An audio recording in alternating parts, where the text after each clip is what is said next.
Welcome back to Spank Ranch Garage. Let's talk a little bit about this 450B bulldozer that I fixed on the channel. I filmed a lot of videos on this machine and it's now at its final destination. It's been working down here for 6 months or so, and I want to go over with you guys the cost breakdown of this dozer. I have been tracking every single cost of this thing down to the nut and bolt of every single thing I fixed on this. Every hose, every washer, everything is accounted for. And what I want to do is be fully transparent with you guys about what it took me to repair this dozer, what I think it's worth, and maybe you can use that information to determine if you want to fix up an old dozer or do you want to save up a little more and buy one that's already ready to go. But anyway, let's try to get this thing started. It's been sitting down here for about 8 weeks and it's snowing a little bit right now. It's about 28 degrees. Not a lot of faith it's going to fire without starting fluid, but let's give it a try.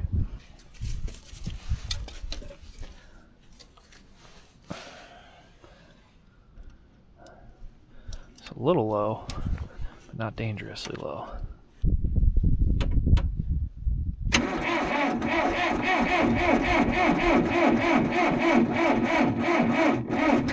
Well, we ain't got the battery for this today, boys, so we'll try it again in a little bit once we charge that up.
Actually very impressed with that. It probably would have started on its own if I was willing to beat up the starter a little more, but quick shot of ether, she's happy already. It's pretty encouraging. I typically have not had amazing luck with these John Deeres starting in the cold. Seems like once you're under 40 degrees, it's kind of a mixed bag, depending on the health of the engine. Like Henderson, he has a brand new engine in his 300 backhoe, and that thing starts great. My stuff is all just whooped, so I don't expect amazing cold start performance, but hey, it's running and it was just a quick squirt, so I'm hype on that.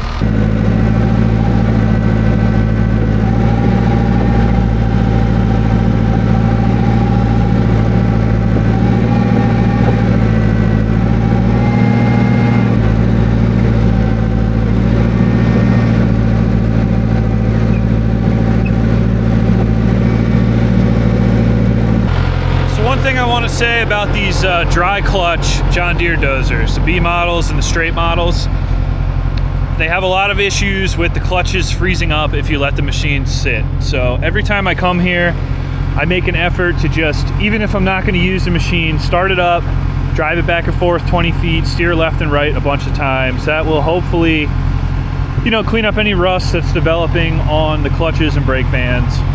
Other than that, these things can sit pretty well indefinitely.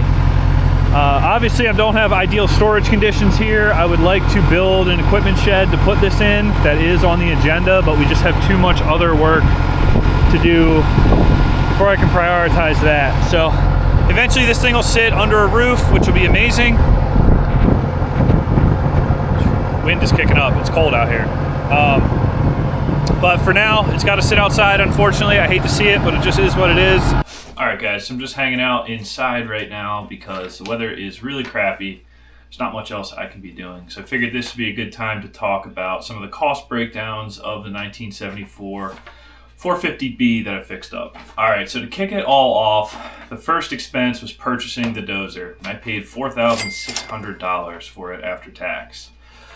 Looking back, that probably wasn't the best deal. I think now that I've shopped around more, I could have potentially done better than that, but at the time,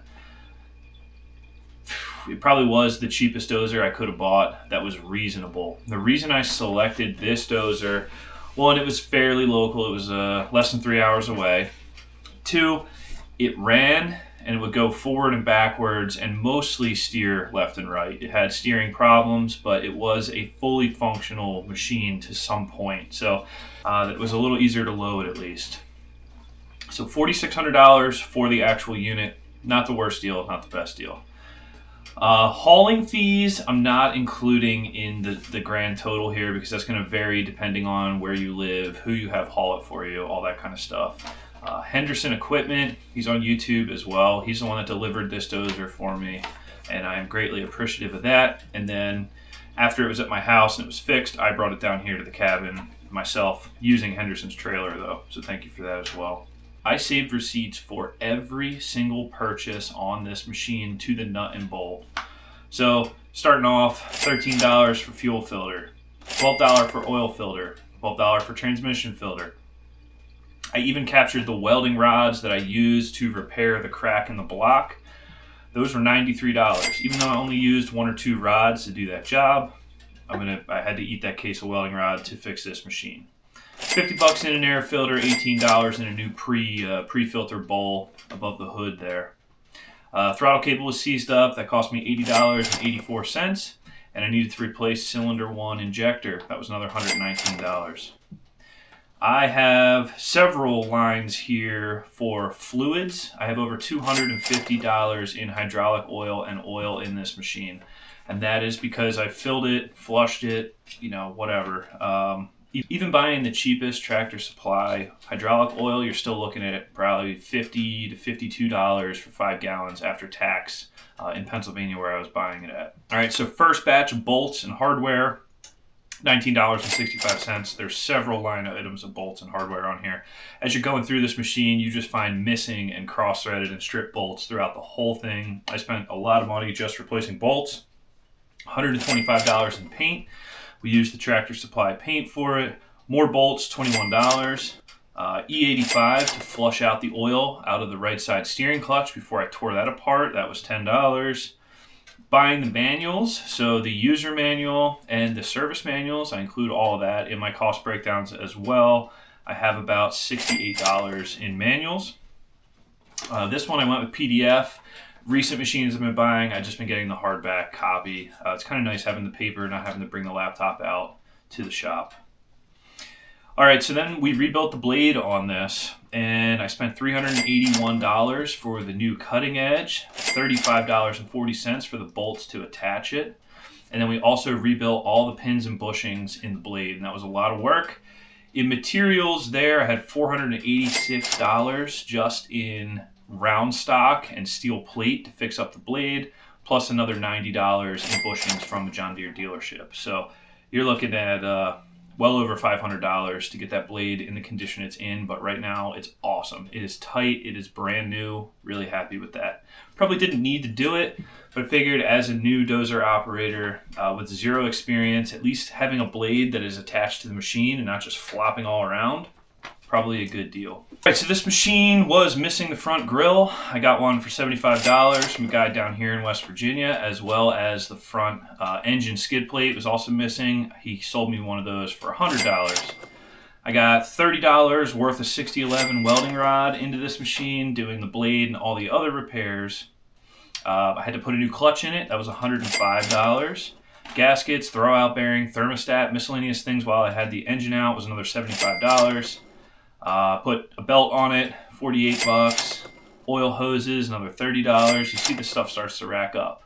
Found a bad bearing in the alternator. Replaced the alternator with $79. Dump $18 worth of coolant in it. Another $150 in hydraulic fluid, probably after I had the engine out or had to drain the transmission again or whatever. $14 to fix the oil pressure gauge. I put $310 of hoses on this machine. I only replaced all the blade hoses. I did not replace the main hose from the pump to the control valve. That looked okay. The return side of that was steel, I think, if I remember right. but all of the lines to the up, down, left, right, and tilt, changed all those, $310. I also fixed the blade control, the T-handle. That thing was super slopped out. I spent $60 on materials to fix that. Put a new seat in it for $113. No, that was $113 for the decal kit. And then I spent another $210.94 on a replacement seat. And that was the two armrests, the base, and the back of the seat.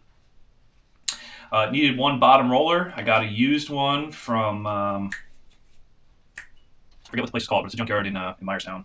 Anyway, can't remember what it's called. They gave me another used roller for $95. Had another bag of bolts for $32. $27 for miscellaneous hydraulic fittings I needed for whatever. I had to put bearings and seals in the right side final drive. That was $84. And then finally some lights off Amazon for $21.99. So for the grand total, $8,008.75 for that 1974 John Deere 450B. And that has zero money set aside for my time and anger and bleeding and crying and everything else that happened during this project. So for $8,000, is it worth it? Well, that's a great question. There's a lot you could say about that. So could I go on Marketplace right now and buy a 450B in comparable shape for $8,008? Probably not.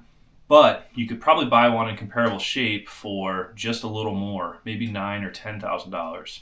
So, you know, my time here is literally worth 5 pennies an hour at that point. I mean, I have a lot of hours into fixing this machine up.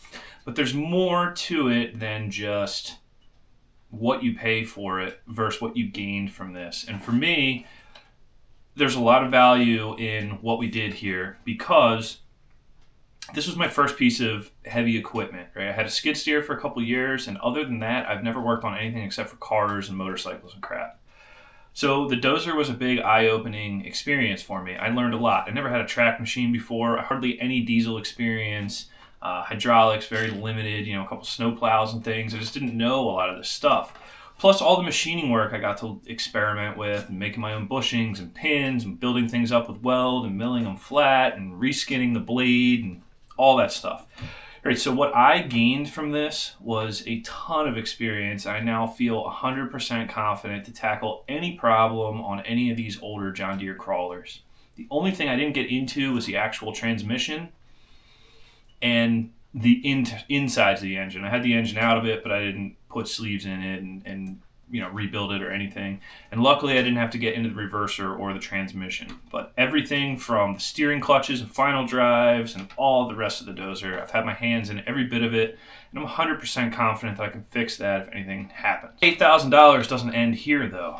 I deliver it to the property, and within the first 4 hours of use, we have a catastrophic failure of a track tensioner.